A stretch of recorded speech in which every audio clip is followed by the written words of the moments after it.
Welcome to The Few, brought to you by Xapo Bank.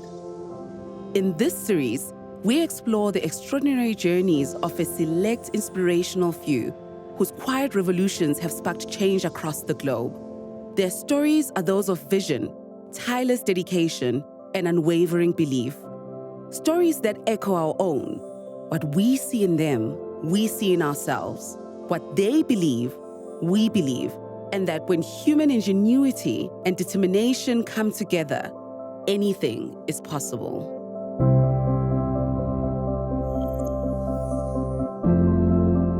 In this episode, I am joined by sneakerhead royalty, DJ, and fashion entrepreneur, Vato Kayde. La Familia, we family, we together, stronger in a unit than you'll ever be on your own. Loyalty over royalty. That means more to me than any financial gain. My biggest mistake has always been trusting someone too much and getting burnt at the end. Our strong point was always wanting to be exclusive, wanting to be different, having something that no one else has, and then that immediately made us stand out. Vato Kayde, that is such a movie star name. I need to know before we even start this conversation where Vato Kayde comes from. So, Kayde is obviously my name. Vato was a nickname that just stuck with me from my senior years in high school. I think because we were obsessed with this movie called Blood In and Blood Out. I'm not sure if you've seen it. No. But it's like a classic movie.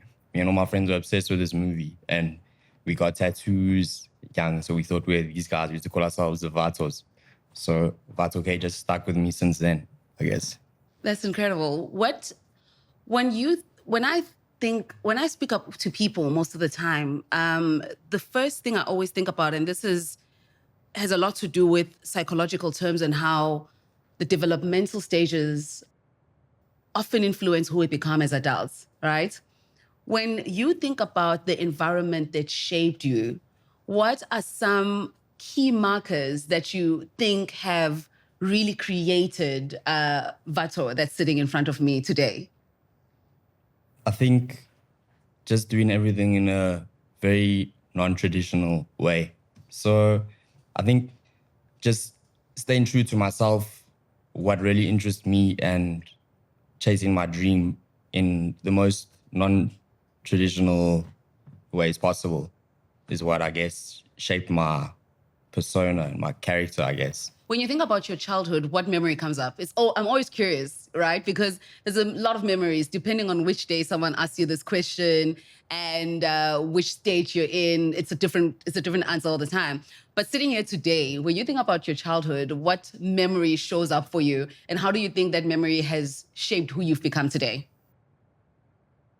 Oh, there's a lot. Like you say, there's too many memories. There's too many like instances where you can look back, you know what I mean, and be like, wow, this is materialized, or this is manifested, or whatever. But I think the one that always comes back to me and gets me is like when I was about 8 years old, and that's how I'm obsessed already with cars, and just used to just look at cars, like find cars in the neighborhood or at the school when kids were getting fetched, and like just look at these cars and like have dreams like one day I'm gonna drive a car like this, or one day I'm gonna know what it's like to drive this car. Yeah. And then obviously growing up, going through school and never realizing that it's possible like in the very near future, you know what I mean?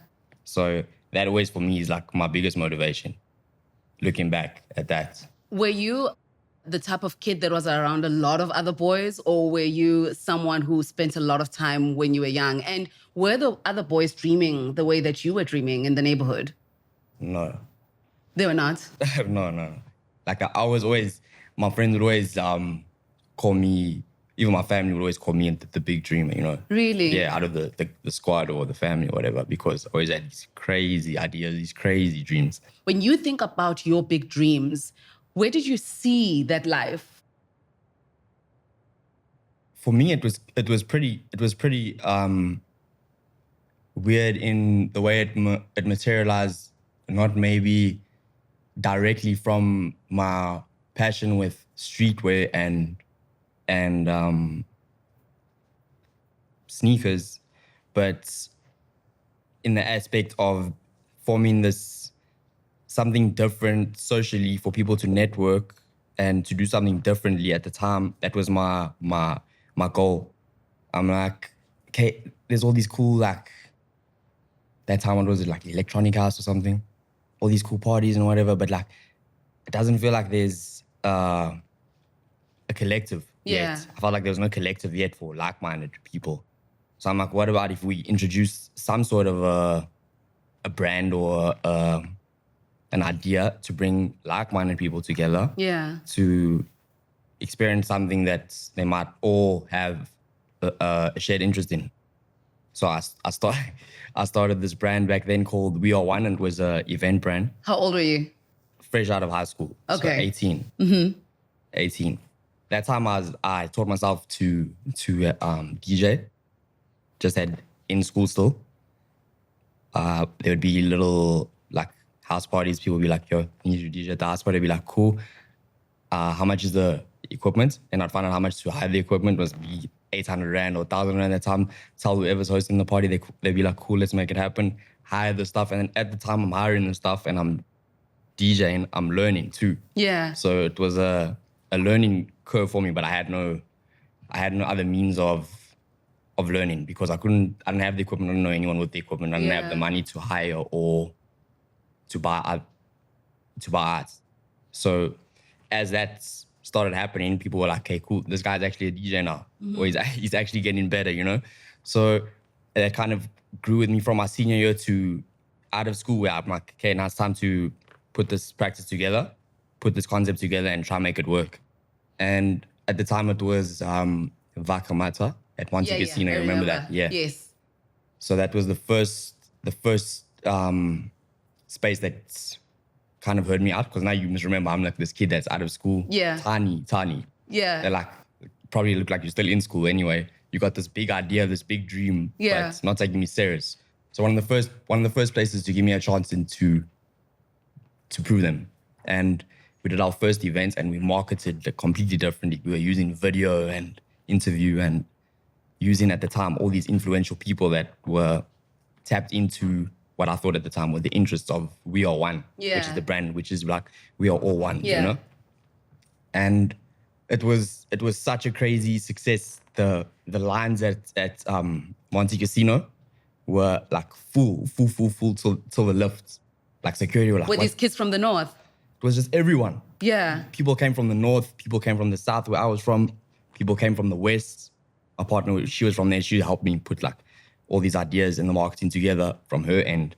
So it was just such a network of different people, different backgrounds, and it was awesome. Like, and that time, remember, I'm 18.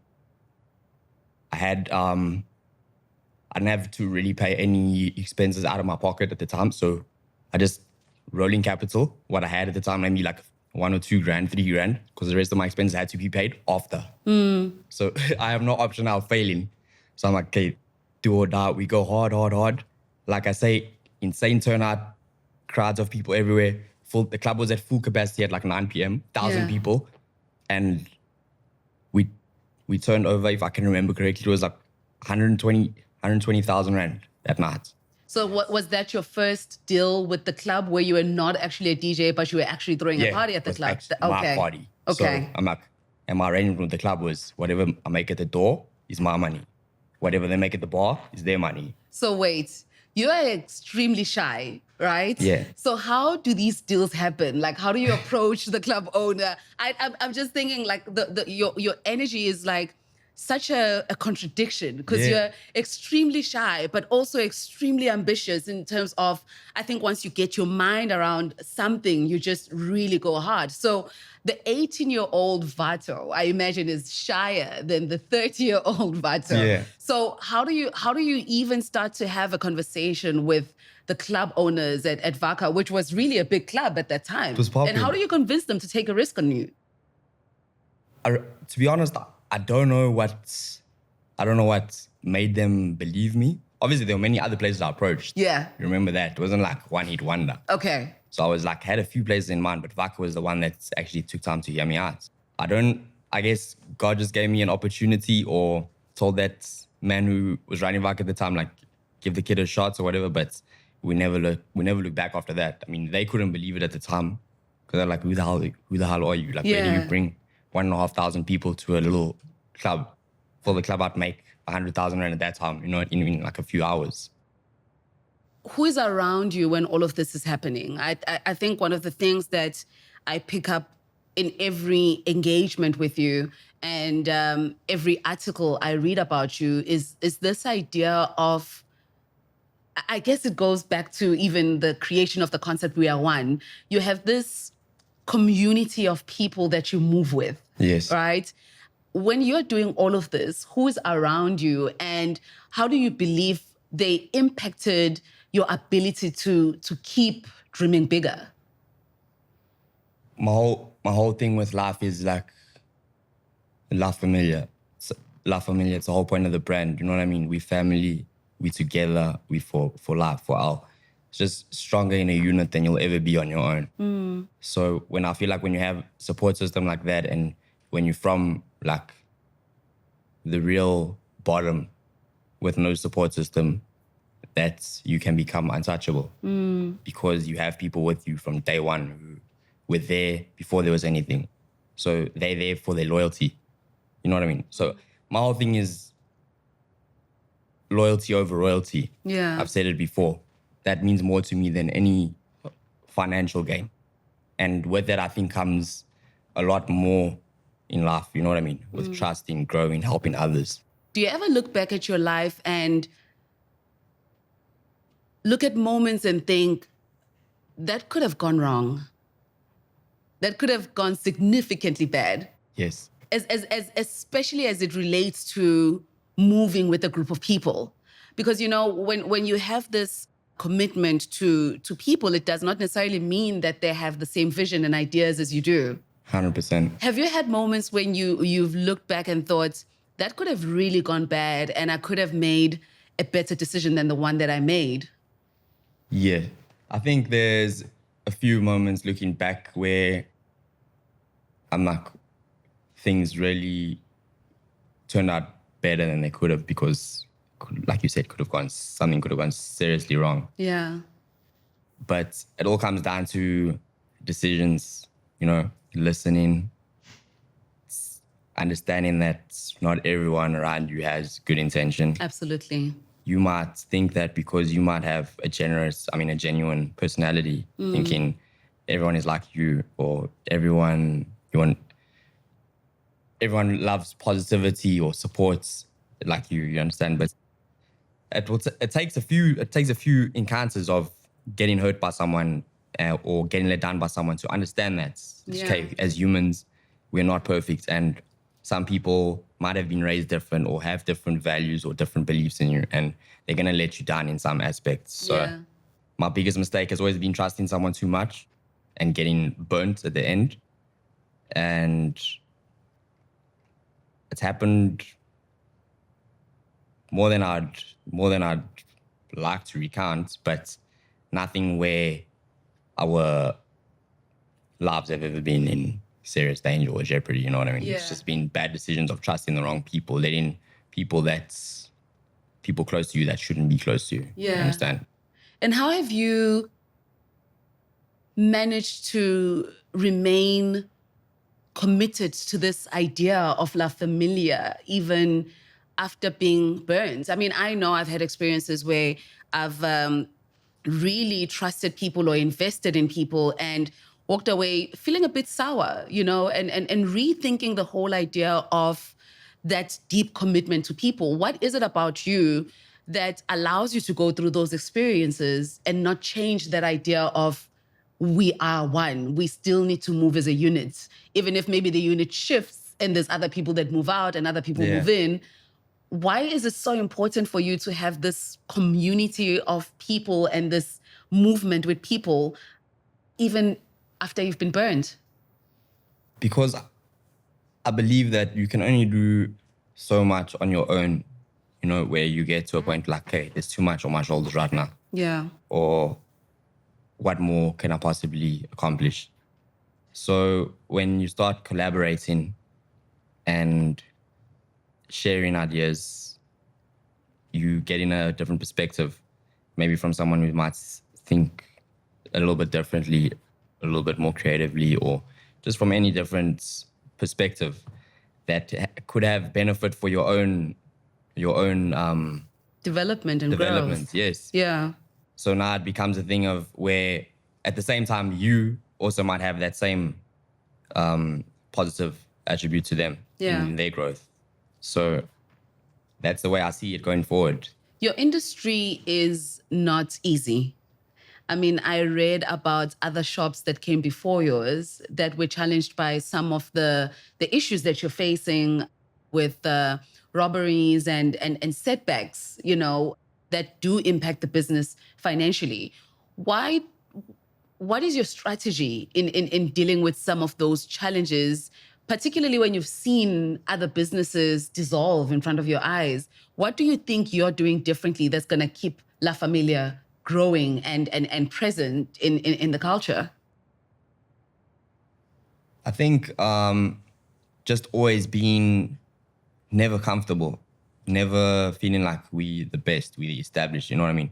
Feeling like we constantly need to be better in our game, need to be doing something differently, need to be marketing differently, branding differently. We always just want to be different. And I think that gives us the advantage. But the challenges are, it's crazy. There's been many times where we've come close to almost losing our business because of things that have been completely out of our control. Like you say, the robbery, COVID, landlords who think they can take the law into their own hand, you know. There's also, South Africa it's fairly, can you say, dangerous for small young entrepreneurs who don't know their way about the industry or how dangerous things can be and how you can't just trust anyone you do business with, you know? So it's a lot of bumping your head and learning curves. That's, like I say before, is the best, your best piece of advice. Yeah. It's going to be your school fees, and that's learning the lesson the hard way. You don't want to learn it again. So you make sure and you learn from there. But other than that,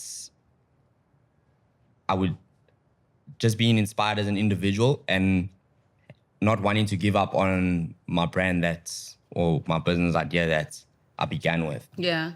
Like I know some entrepreneurs prefer to start projects and then turn a successful project, sell it, and onto the next, which I have interest in also expanding my list of, can I say, equity into maybe future businesses and other industries. But La Familia will always be like the baby because it's the passion project, you know? Yeah. As I grow, like all the people that were into sneakers when we were younger are into cars and watches now. So it's just like an accolade, I guess, of growing into having your interest grow as you grow, you know?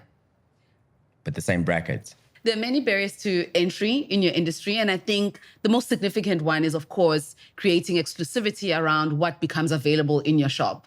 I want to know, how does the young Vato coming into this industry even figure out how to get some of the items that are in your shop delivered to your shop? What does that process look like? Where do you start? The Louis Vuitton, the special items that people can't get anywhere else, and the Balenciaga.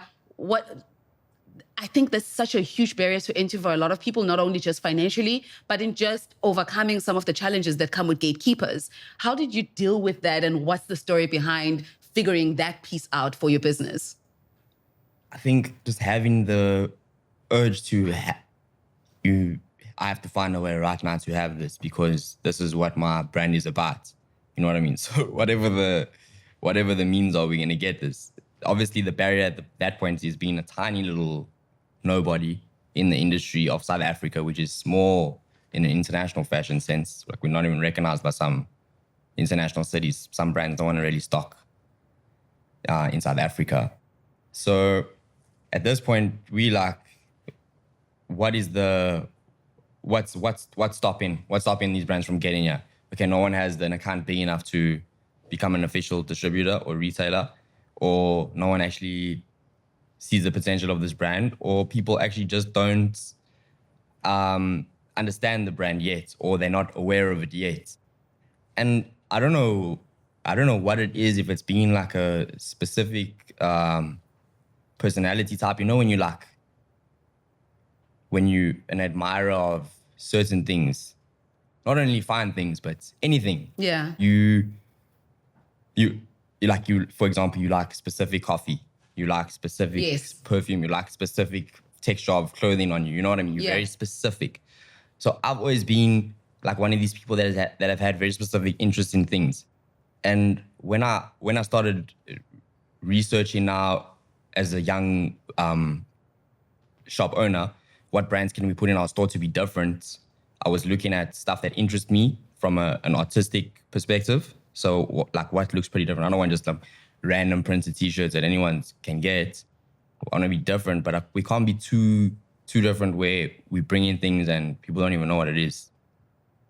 So whatever caught our eye at that time, culturally, it was Virgil. He was doing Pyrex. And then Off-White had come into the scene. And that to me at the time was like, okay, this looks cool, you know? Like this is different, what's his take? And he has put in these classic Caravaggio prints on t-shirts, but the print was so like, it looked like paint on the t-shirts. Yeah. And to me, that was so cool. And like the cut off and the tag, to me, it was so cool at the time. And no one had that here. So in that instance, we saw Off-White, saw the opportunity first to bring it here. Yeah. Not like a container full of stock, because we don't have the money to open an account or to become an official distributor for Off-White. Yeah. At the time, they're still a small brand. I don't even think it had been acquired by New Guards Group at the time. So it was about having now these little connections that we make online or when we go and visit, seeing who has access to this brand or to Virgil or to the distributors, and how do we get our hands on the stuff at the right price. And that time, there's no right price, you know? It's retail and resale. There's no, you can get this for wholesale, 50% off. It's nothing like that. This stuff is selling out when it drops. Yeah. So we thought, okay, cool, bring one or two pieces. People might not recognize it. It's blowing up internationally now, but as soon as it landed, people are they tapped in. Yeah. Thanks to the internet, thanks to Instagram, thanks to YouTube, people are tapped in. Might be a niche market at that time, 2016, very niche. But now, I mean, Off-White's one of the biggest brands in the world. Everyone knows about it. You know what I mean? Yeah. So it was small things like that, and just looking for the brands that had special approach or doing things differently, and that I could see, okay, they for the long run. This is not some overnight seasonal stuff, you know? These are guys that are doing innovative stuff. And just from that time to never saying, okay, now we got the brand, we can relax. Yeah. I've always wanted to find what's next, what's cool, you know? And making sure that whatever that interests us personally is in our store at the same time. So I mean, we've never sold something that we don't personally like or mess with. This is two questions that might have one answer, but I'm very curious. What is the most prized item at the store right now? And was it the most difficult to get? Wow, we've had a lot of rare stuff come through. I would say one of the most memorable sources or hunts, you can say, was like treasure hunting. Was finding a pair of Red Octobers. So the Nike Yeezy. So that's the Nike Kanye times Kanye West, Red October. That's like from 2012. I'm trying to remember. Yeah, 2012. We found this in New York in 2018. And this is like rare. Like you don't just find a Red October, you know? Now there's StockX and all that. So it's easier to find shoes on the marketplaces. But that time now you in the streets in New York and you find a Red October. So, and that was like one of the shoes that we always dreamt of acquiring, and it was just impossible until we came across a store in New York, and we did a buyout from them on a couple of Travis Scott sixes, Air Jordan sixes, the green ones. And I think a couple of Travis Scott Jordan 1s. So I said to the dude, I'm like, they were listed for like a crazy price. I think about $10,000 at the time. This is 2018. So $10,000 at the time. And I gave the dude like a low ball, so a low offer. And he was like, cool, you can take them, because we took so many Jordan 1s. So I was like, are you sure? And then he was like, yeah. Then I asked my mom, I'm like, can we take them? And she was like, yeah. So we took them. And I had them for about, I didn't even have them in the store. I was like, these need to stay at home because it's the holy grail. Yeah, because I was about to ask, when you find something like that, do you immediately put it up for sale at the shop, or do you keep it and like go to bed in it and just like keep it to yourself a little bit before you sell it? It was literally in a display box at home, not a box, a cabinet with like all our stuff that we really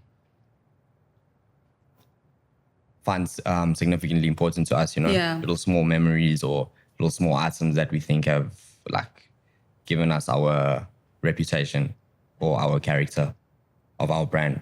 So that was in there. That was like my prized possession. And yeah, I used to look at them at night walking past, like, wow, I actually have these in here. Never got the opportunity to wear them. And then eventually in beginning of 2020, I think, we had an offer on them. And I wish, now I regret it, I wish, but we had a good offer on them and ended up selling them. But if I had kept them now, those shoes are worth like a lot, maybe 3 times more than we sold them for. That's incredible. So I regret. And they only become more and more important, more culturally significant. Like this collaboration actually shaped the future of collaborations in sneakers or style of sneakers, or the shift from Nike to Adidas and Adidas back to Jordan, you know? So that was one of the special ones to me. And then definitely at the moment, I would say the Louis Vuitton Air Force. Mm-hmm. That was Virgil's major project with, Louis Vuitton and Nike. Just imagine thinking of a Nike and Louis Vuitton collab, like maybe 15 years ago, and everyone would have thought that's impossible. Impossible, yeah. So that to me is something that you have to have. Is that at the shop or at home? That's at the shop. Okay. It was at home for some time, but we had to put in the store. Even on our Instagram page, our store, it doesn't say like retail store. It says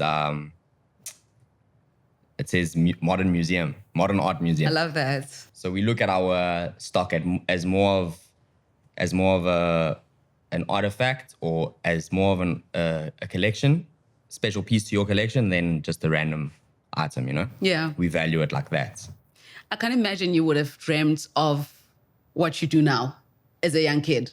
Like there was no symbol or possibility of having a role model that looked like what you look like today. So I want to know what you wanted to be when you were younger, and what was the journey to getting to who you are today?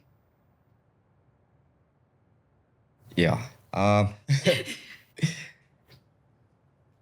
think it was always just having this attitude, like, I'm gonna do things different. Yeah. No matter what it takes, no matter what anyone says, you know? Having like this badass attitude, you know? But finding ways, like being creative and finding ways to make things work every time. Because you don't want to look like an idiot now. Yeah. After having a big mouth. Yeah. Did you have a big mouth?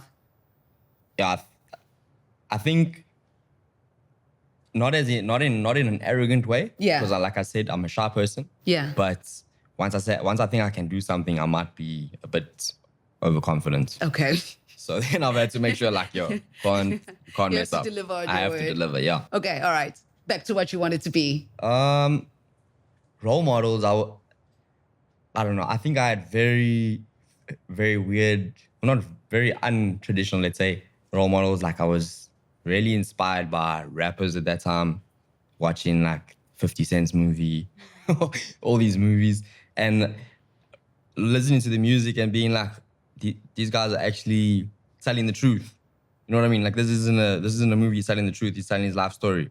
So, and just seeing guys that like were from those kind of circumstances also turning out to be successful in what they were passionate about. Did you feel like they were similar to yours? I never felt like it was similar to mine, but I found it extremely motivating to me. To be able to get out of that and become what they became. Yes, to be such an underdog. Yeah. To be like the bottom of the bottom and to still do something.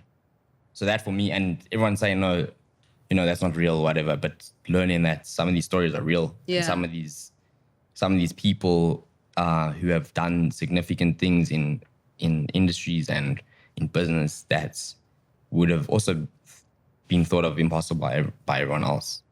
Even if it's been like some negative figures in history, just doing things untraditionally, you know what I mean? But they still did it. So that to me is like, okay, how? Yeah. I can't imagine though, as a kid, if someone came up to you and was like, what do you want to be when you grow up, Kayde? You're like 50 Cent. So I want to know the story that you gave people when they asked you, so are we getting a doctor? Are we getting a lawyer in this house? What was that story? From an age where I could say, okay, professionally, I'm capable of this and this. Or it went from being a professional skater to owning a skate park and building skate parks for people, ramps and whatever, with my friends was when we were younger, to then becoming a lawyer, to then just being like, no, I'm going to be an entrepreneur. I'm going to work for myself. Yeah. And whatever my passion is that's what I'm going to pursue. So starting with the events, the music, and then growing into more direct fashion, networking, personality, you know, getting acquainted with the big shots in the industry at the time. Yeah. And I mean, regardless of what you do, whether you're an athlete or an artist or just a celebrity in general, everyone loves to look good. Everyone loves fashion. And what are you most interested in as a person? Whatever anyone else can't have easily. Yeah, the exclusivity is a big thing. Yeah, so our strong point was always wanting to be exclusive, wanting to be different, having having something that no one else has, and then that immediately made us stand out from an early point with La Familia, even before I think formally introducing it. You know, that's people already taking notice of us because of that. Yeah. I can't imagine your mom was too chuffed about you and skating, maybe when you were a bit younger. She might have had ambitions for you to be maybe employed somewhere and have the security of a job and a salary. How did you navigate taking her along your journey, and what were some of the challenges there? She taught me from a pretty young age. And also, once she had gotten involved with my stepdad, he was also really strict on teaching how to work hard. You know what I mean? And how to work for things. So, and they had at some point had a little business when I was about, let's say about what? 12 years old. They had a little business that I would actually go work at on the weekend. Yeah. So, and I enjoyed it. Like I enjoyed working for them, helping them, helping customers, doing chores, doing anything for them, and getting a little cash. A little cash at the end of it. You know what I mean? Yeah. This little remuneration was like, wow, I worked for that. That's mine. I can do what I want with it. You know what I mean? I don't have to ask my mom, can you buy me this, or inconvenience anyone, because I have my own. So from a young age, I already had respect for working for stuff, and also the idea of work was, and to me it was fun. I was like, I'm not doing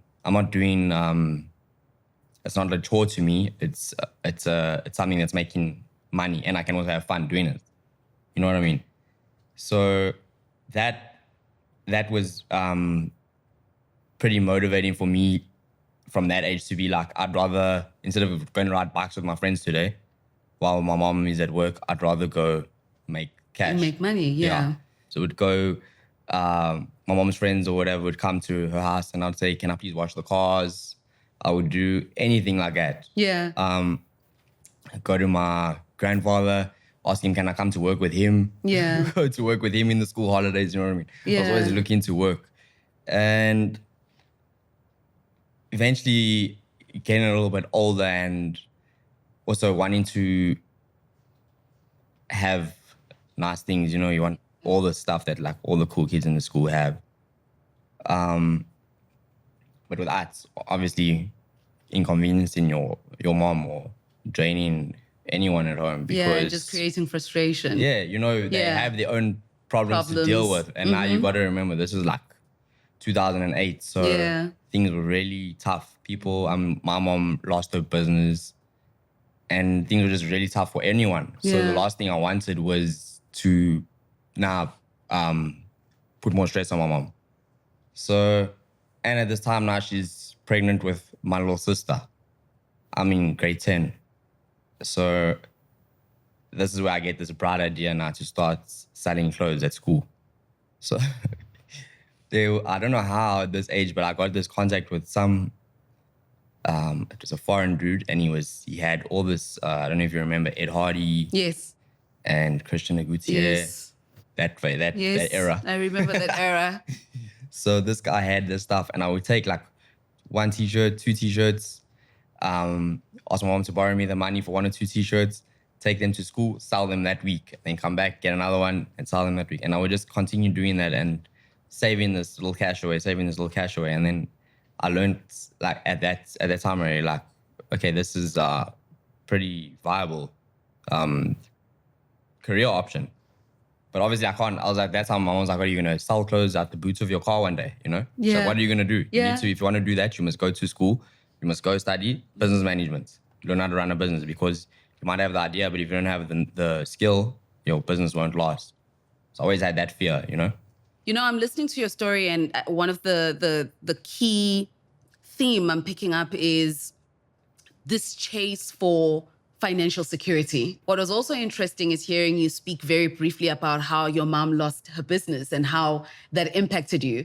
Do you find that a lot of the decisions that you make today around financial security are largely influenced by that specific moment? Looking back now, I think the biggest driving factor for me was definitely not wanting to experience that again, or my family to experience that again. That's just that stress, you know, and that's not knowing where the next money is going to come from, how you're going to take care of things. Of course, especially when there's kids involved, you know, and then you don't want to see also your parents being like heartbroken like that, you know. It's just terrible to experience. So, but at the same time, it also taught me that you don't give up. You know what I mean? Just because this ends here doesn't mean you give up and don't have hope. Yeah. You know what I mean? You move on to the next thing and make that work. Use the last failure as your next driver. Your next lesson. Yes. Yeah. So I think I got a lot of that charisma from seeing my mom not ever give up, no matter how things work out, you know what I mean? And always just doing what she has to for her kids to survive or for her to take care of her things. So I guess that pretty much influenced me from a young age. That like giving up is actually not an option. You just find another way. There's something you said to me that was really, really powerful. I actually wrote it down because it's something that resonated with me. And you said, the management of money is actually harder than the making of money. What steps have you taken to get better at understanding how to manage the money that you have coming in? At now, I think I've only woken up. Like at 30 years, like, ding, everything changes. Yeah. And I'm like, what have I done for the past 10 years? Listen, you're not the only one. I think the 20s are about that financial mistakes, right? When I think about, I was saying to someone, if I saved half of the money I spent in my 20s, I don't think I would ever be broke for the rest of my life. I think it boils down to, again, circumstances. Some families are fortunate enough to have financial education or be financially literate to be like, this is what you do and this is what you don't do. They also might have those resources already passed down generationally, you understand? Yeah. Where, I mean, my mom was also first generation business, started herself, her parents are not from here. So it was all learning for her. And the management lesson for me is just, you can keep making the money till you die. Once you overcome that mentally, to be like completely desensitized, to be like, money is money. It doesn't affect me in the way I think or the way I live, because I'm the same human. I have the same brain.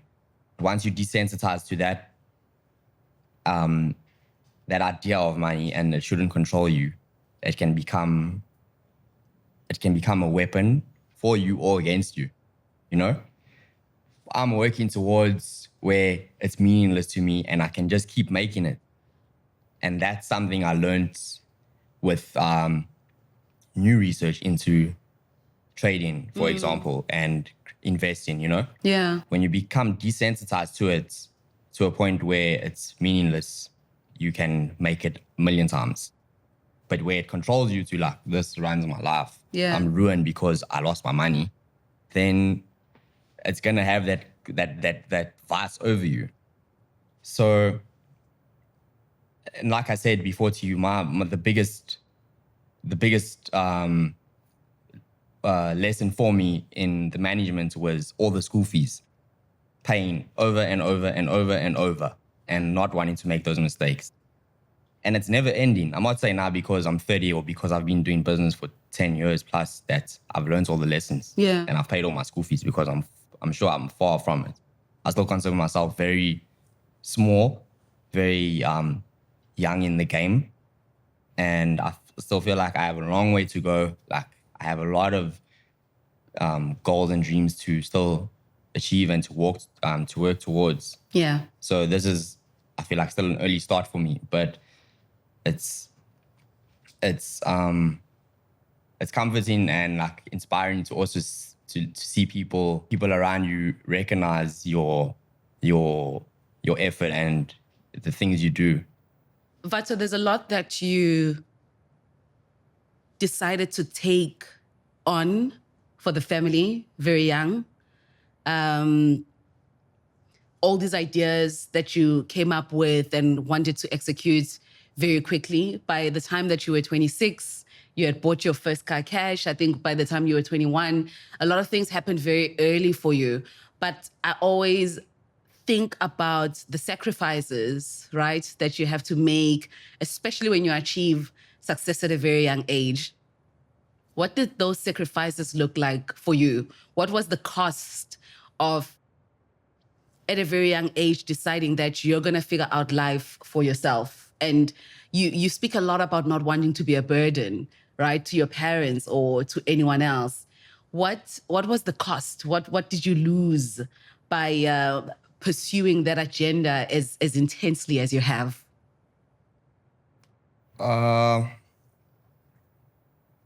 It boils down to a few very defining things for me as a young kid, you know? I think one of the main things for me was